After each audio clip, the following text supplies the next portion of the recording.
What's going on, guys? I'm Chris, and today I've got a very special video. I'm going to be talking about my top 10 movies that I think should have won Best Picture. Now, these are going to be movies that were nominated for Best Picture, but they were either snubbed, in my opinion, or simply lost to the award. But I'm not doing this alone. I'm joined by Nick over at Nick Talks Flicks. Chris, thank you so much for having me on your channel. It's an honor, and I am just so happy that we were finally able to collab and to be able to do it about the movies that should have won Best Picture. I think is going to be a lot of fun, so thank you. So the way this is going to work is we're each going to give some honorable mentions, and then we're going to go 10 through 1. And I want to reemphasize that these are just our personal picks for movies that we think should have won Best Picture. We're not picking the most obvious ones. It's just our personal picks. And just as a quick disclaimer, I have not seen every movie that's won Best Picture, so there's going to be some on this list where I say this movie should have won, but I have not seen the movie that it lost to, so I'm just basing it off of my love for the movie that I wish would have won. So a few honorable mentions that I have are Butch Cassidy and the Sundance Kid in 1969, it lost to Midnight Cowboy. Moneyball in 2011, it lost to The Artist. And Django Unchained in 2012, which lost to Argo. My honorable mentions are 12 Angry Men, The Wolf of Wall Street, Inglourious Bastards, 2018's A Star is Born, and The Wizard of Oz. So coming in at number 10 for me is Goodfellas, the 1990 film that lost to Dances with Wolves at the Academy Awards, and I haven't seen Dances with Wolves, so I can't speak to that film, but what I can say is that Goodfellas is what Martin Scorsese is known for. If you hear Goodfellas, you think Martin Scorsese. It is one of the definitive gangster mob movies of all time, and Joe Pesci's performance alone, it won the Oscar. It's super iconic. What am I, a clown? Do I amuse you? There's just quotes like that people know through this movie, and when people think mobster films, they think The Godfather and The Godfather Part 2, which won Best Picture, and Goodfellas. That's like the trio that everyone thinks of, so it baffles me that this movie did not win Best Picture. I really wish that it did. My number 10 is Raiders of the Lost Ark. Yes, this movie was nominated for Best Picture. Can you believe it? I also am very surprised that this movie was nominated for Best Picture, but it should have won Best Picture, and here's the reason why. This movie represents the 80s to a T. It's an action-adventure film starring Harrison Ford, a global star at this time. And yes, it's a big-budget movie. I don't understand why the Academy thinks it's so wrong for big-budget films to be nominated for Best Picture. It's like, look, if it's the best movie of the year, it should be nominated and win regardless of if it's a $100 million film or if it's like a $5 million film. This movie, I think, plays really well to audiences, but it also has a very great story. And when you have Harrison Ford giving a captivating performance as Indiana Jones, that is a lot deeper than what you would think. I think that this movie really says a lot. Coming in at number 9 for me is Inglourious Bastards, which came out in 2009 and lost to The Hurt Locker for the Best Picture award. Inglourious Bastards just might be Tarantino's masterpiece. See what I did there? But I love the movie so much. It's brilliant how the film opens and it deals with different languages. Colonel Hans Landa is there, obviously, and he is using his trickeration, which is planted early on in the movie. Christoph Waltz gives one of the best performances I've ever seen. It's told in chapters, as most Tarantino movies are, and when you get to the end, there is just so much payoff. The way he rewrote history was brilliant in my eyes. Number 9 is Brokeback Mountain, a great film directed by Ang Lee, who, by the way, won Best Director for this movie. And, oh yeah, the movie that won Best Picture this year, Crash, has been known forever as one of the worst Best Picture winners in history.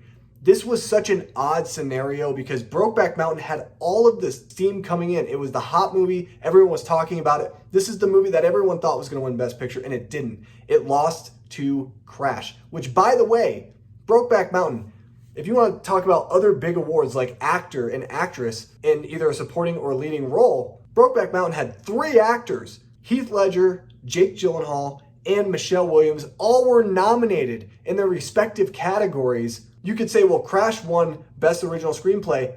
Brokeback Mountain won Best Adapted Screenplay. Usually what happens in the Oscars is anytime that a movie is the favorite to win Best Picture, you will see that this movie will win the big awards of the night. I'm talking director, I'm talking actor and actress. I'm also talking about screenplay. And the fact that Crash only won Best Original Screenplay and it propelled it to Best Picture, to me, is a huge crime against those who love film, and Brokeback Mountain is a better film by so many standards than a movie like Crash, which should never have won Best Picture. Coming in at number 8 for me, this is going to be controversial. I chose Good Will Hunting, which lost to Titanic in 1997. Now, don't get me wrong, Titanic's a fantastic movie, brilliantly made and an all-time classic, but for me, I think Good Will Hunting's just a better movie. It's actually one of my favorite movies of all time, and I really wish that it had won Best Picture. Matt Damon and Ben Affleck wrote the screenplay together, very young in the movie, and they both star in it, like I said. And of course, the thing that really sets this movie apart is Robin Williams' Academy Award-winning performance. Just heartbreaking, but also he's so hilarious in the movie. He just gives the best performance of his career, in my opinion. This movie resonates with me personally as it deals with regret and kind of taking the path less chosen, maybe going a different way instead of what people have set in mind for you. You go the way you want, and it very much resonates with me. I love Good Will Hunting, and I really do wish it won Best Picture, but I still enjoy Titanic. My number 8 is It's a Wonderful Life. My good friend Nathan Hale, who has been on Chris' channel before, this is his favorite film of all time, and he would probably consider this the greatest film of all time. And I'm in a camp where I really love this film. I don't think it's the greatest movie of all time, but it definitely is in that discussion. It's a movie that has a great performance by Jimmy Stewart, great direction by Frank Capra, and to me, this is Frank Capra's best film, and it should have been the Best Picture winner. And another thing, the movie that did win, Best Days of Our Lives, the reason why it won, I feel, is because it had the gimmick of, let's have the lead character in this movie be an actual war vet who is not even an actor.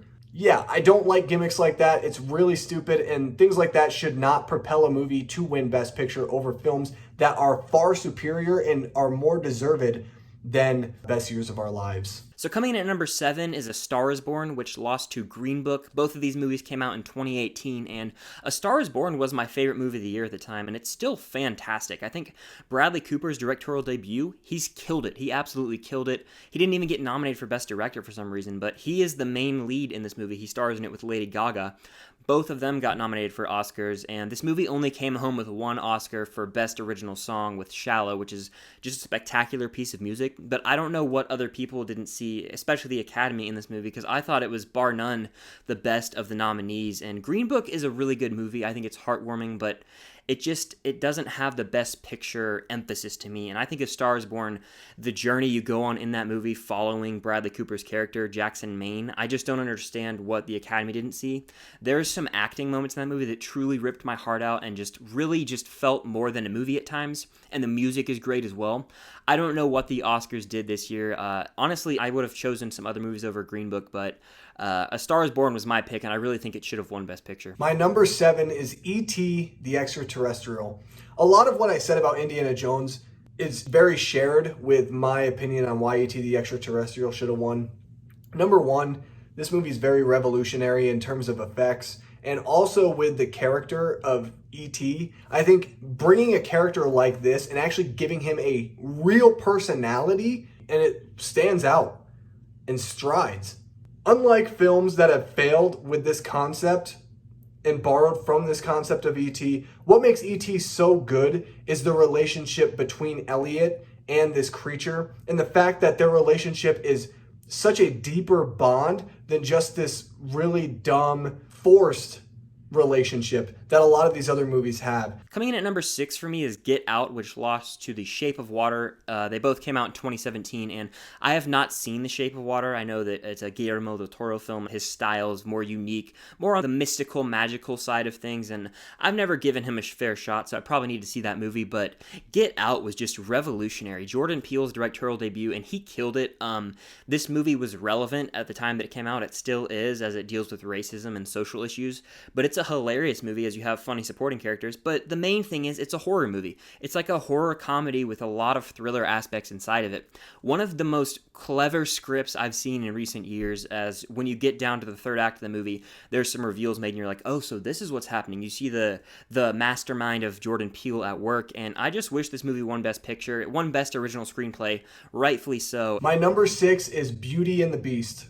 Another thing that the Academy loves to do is it loves to not give credit to animated features, and they had to create their own category after Beauty and the Beast with Best Animated Feature. To me, that is such a drop-off of what animated features truly are. It really discredits them, and the fact that they don't want to give an animated movie Best Picture ever is so dumb. Beauty and the Beast should have won, and the only reason why I feel like it didn't win was because it had that bias against it because it was an animated feature. It's not a real feature deemed by the Academy. Yes, it got nominated, but that's all it was going to give it. It really was just kind of like there as pity, like, oh, let's nominate Beauty and the Beast because we know it's the best animated feature, but we're not going to actually give it the best picture. That's preposterous. How can we ever give an animated film best picture? We just can't do it.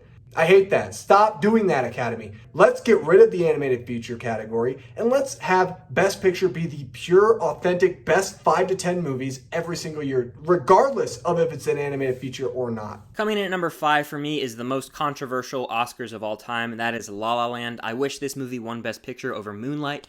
Both the films came out in 2016, and Moonlight is still on my watch list, so I need to see it. So it's almost unfair for me to say this because I haven't seen Moonlight, but La La Land was the first great musical in years, and it was a complete love letter to those classic golden age Hollywood musicals. You get this direction from Damien Chazelle, and it deals with Emma Stone's character and Ryan Gosling's character, Sebastian and Mia, as they are struggling artists in Los Angeles who are trying to find their place in life.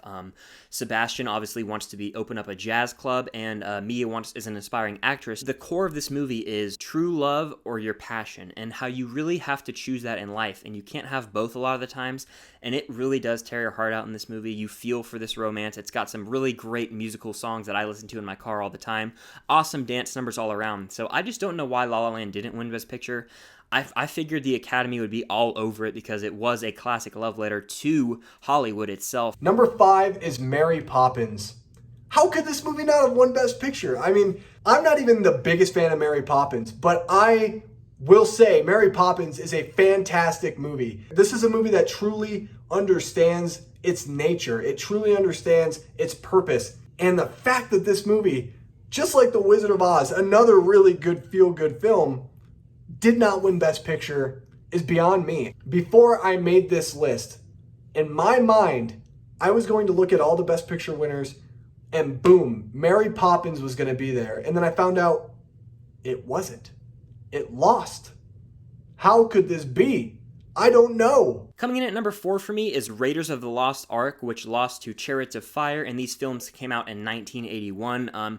Haven't seen Chariots of Fire. I've seen the classic scene with the music where they're running in kind of slow motion, but Raiders of the Lost Ark is just one of the definitive films of all time. I think it's my favorite Spielberg movie, but it's such a fun adventure from start to finish. I wish that looking back we could say, oh, that movie won Best Picture, you know? These blockbuster classics, I wish they got more love from the Academy, and it's a shame they didn't. These movies are influential in and of themselves as they influence genres down the road, and tropes from these movies occur in action adventure movies nowadays. So I just really wish Raiders of the Lost Ark was given the recognition it deserved. My number 4 is arguably the greatest film ever made, Citizen Kane.